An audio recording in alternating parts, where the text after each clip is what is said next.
যেটা বলার জন্য আমি আপনাদের এখানে নিয়ে এসেছি। ওমর ফারুক বললেন, হুজুর যাই করেন করেন, তালাক দিতে যাবেন না।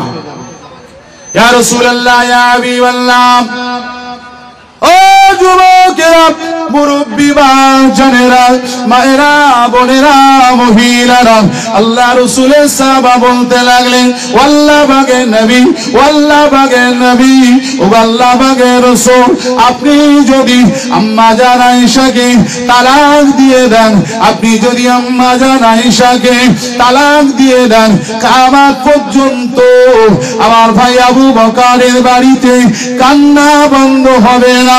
আল্লাহ বাগে নবী, আপনি যদি আম্মা জান আয়েশাকে তালাক দিয়ে দেন, তালাক দিয়ে দেন, কিয়ামত পর্যন্ত আর আবু বকরের বাড়িতে কান্না বন্ধ হবে না। ইয়া রাসূলুল্লাহ, ইয়া হাবিবাল্লাহ, আপনি তালাক দেবেন না। ও যুবকেরা, আম্মা জান বাপের বাড়িতে চলে গেলেন।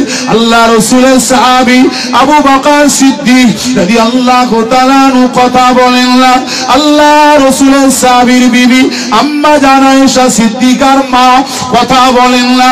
আম্মা জান আয়েশা সিদ্দিকা রাদিয়াল্লাহু তাআলা নূর বরুন বানার সঙ্গে কথা বলেন না। ও যুবকেরা, আম্মা জান আয়েশা সিদ্দিকা রাদিয়াল্লাহু তাআলা আনহাকে খেতে দেন, আম্মা জান খায় না, পান করতে দেন, পান করেন না। একাতার লাগাধারে কেঁদে কেঁদে কেঁদে কেঁদে, ও যুবকেরা, আম্মা জান কেঁদে কেঁদে কেঁদে 21 থেকে 23টা দিন অতিবাহিত করে ফেললেন। 21 থেকে 23টা দিন অতিবাহিত করে ফেললেন। 23 দিনের মাথায় নাজালা ফিহি রূহুল আমিন, আল্লাহ পাকের মালায়েকা ফেরেশতা, আল্লাহ পাকের মালায়েকা ফেরেশতা, ও যুবকেরা, হযরত জিবরাইল আমিন আলাইহিস সালাম এসে হাজির হয়ে গেলেন। আসসালামু আলাইকা ইয়া রাসূলুল্লাহ, আসসালামু আলাইকা ইয়া হাবিবাল্লাহ।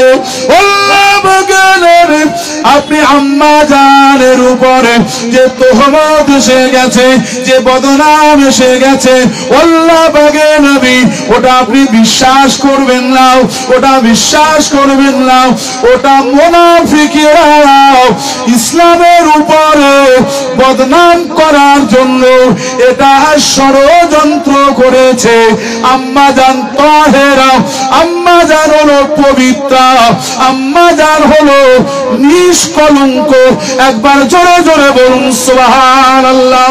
ও যুবকেরা, আল্লাহ রাসূলের সাহাবী হযরত ওমর ফারুক, আল্লাহ রাসূলের সাহাবী হযরত ওমর ফারুক রাদিয়াল্লাহু তাআলা আনহু ছুটে ছুটে চলে গেলেন। আম্মা জান, আম্মা জান, আম্মা জান, মারহাবা বারাকাতান, আহলান সাহলান, খুশি হয়ে যান আম্মা জান, খুশি হয়ে যান। আল্লাহ পাক আপনার প্রতি ওহী নাযিল করে দিয়েছে। ও আম্মা জান, আপনি চলুন চলুন চলুন চলুন, আপনি আবার রাসূলের বাড়িতে ফিরে চলুন। আল্লাহ রাসূল বাইরে দাঁড়িয়ে আছে, আপনি বাইরে চলুন। আম্মা জান সময় বলেছিলেন, ও বাবা আবু বকর, ও রাসূলের সাহাবা ওমর বাইরে গিয়ে আল্লাহ রাসূলের সঙ্গে দেখা করার আগে 2 রাকাত শুকরানা নামাজ আল্লাহর জন্য আদায় করতে হবে। অনেক কথা বলছি, সেদিন তালাক হয়ে যেত। উমর ফারুক বলেছিল তাই রাসূল তালাক দেয়নি। আজকে উমারের ছেলে এসছে, আব্বাজান আপনার জায়গাটা পছন্দ করেছে। আম্মাজান বললেন, আব্দুল্লাহ, আমার জীবনে তোমার আব্বার অবদান অস্বীকার করা যাবে না। আমি খুশি হয়ে নিশ্চিন্তে, আমি ভেবেছিলাম আমার স্বামী রাসূল আছে, তার পাশে আবু বকর আমার আব্বা, তার পাশে আমি সব কিয়ামত পর্যন্ত। তখন তোমার আব্বা যখন চেয়েছে, আমার পছন্দের জায়গাটা তোমার আব্বাজানকে দিয়ে দিলাম। জোরে বলুন। আর জোরে বলা যাবে না। বাবা বেঁচে থাকতে থাকতে কোথায় সবে জায়গা ঠিক করে নিও। মুক্তাসার করলাম, আর সামনে এগোবো না। কথা বুঝেছেন? বাপের লাশ দিয়ে কবরস্থ করেছো, মায়ের লাশ দিয়ে কবরস্থ করে এসছো। আজকে মুসলমান সমাজের কবরের যা অবস্থা, ভেঙে পুকুরে চলে যাচ্ছে। মুরব্বী বলতে হারে করি, তোর বাপ তো পুকুর চলে গেল। বলছে যাচ্ছে যাক না, পুকুর তো বড় হচ্ছে। কি বলে? যাচ্ছে যাক, পুকুর তো বড় হচ্ছে। আহা হা হা, মুসলমান সংযত হয়ে যাও বাবা, দিন থাকতে দিনের নাম না। আর নয় সামনে গেলাম না, বলা বক্তব্য এখানে ইতি করছি।